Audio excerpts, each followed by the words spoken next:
Brett Marvin and the Thunderbolts, will they still be going as a group, and will you have this dual identity? Well, now the position is we'll have two careers on our hands, you know, both in fact. Anyway, back to the record now. Can you tell me the history of your record?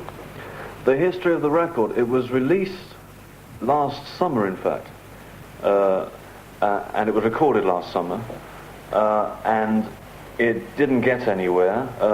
Frankly, the record company didn't do all that we wanted it to do, and it wasn't believed in by the people who ran the record company. Then we forgot about it, but we were deliberately going to resurrect it, as it were, this year. And we did that, or at least we tried to do it, but the sort of record company we were flirting with at the time weren't really that keen. But then Jonathan King heard it in a discotheque, and he noticed that the kids' reaction, you know, was really very interesting. It was a very good reaction that the kids were giving to the record. And he reckoned, right, I'm starting a new label. I'll see if I can negotiate. You know, try and get it on my label. A lot of people think that Jonathan King produced the record, arranged it, wrote it, conceived it, and also thought of the name Terry Dactyl. But in fact, that's not true, is it? No, that's not true. In fact, he's done a lot for the record in the sense that he broke it. He got it, you know, into the charts.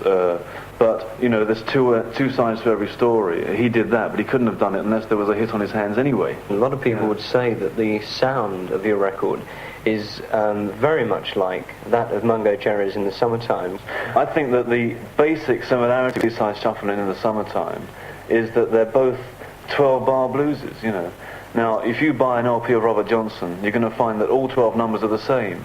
And if you play a blues at home on your own with a guitar or a piano, you're going to find that that's fairly similar, because the blues idiom does almost, by definition, imply that everything within the blues idiom is going to sound the same.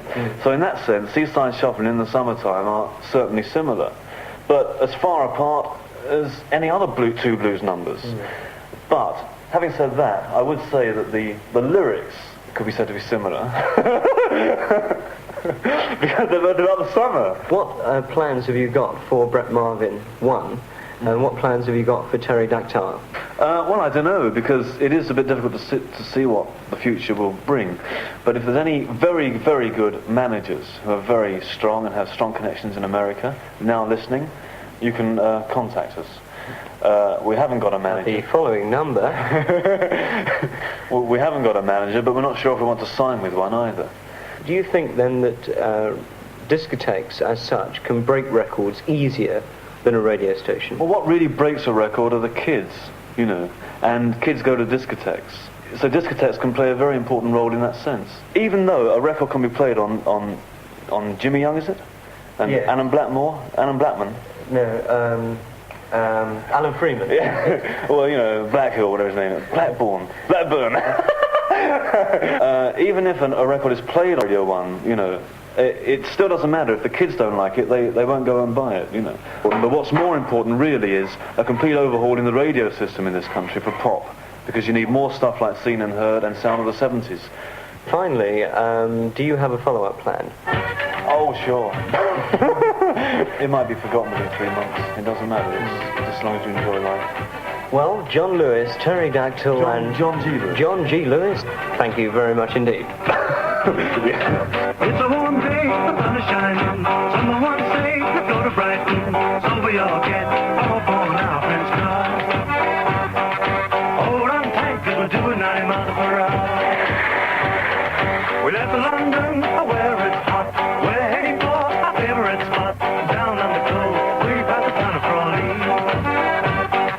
where the breeze blows and the air tastes of the sea. Seaside Shuffle, and thank you very much, Terry Dactyl, alias Brett Marvin, alias Laughing John G. Lewis, and thank you, Nicky Horne.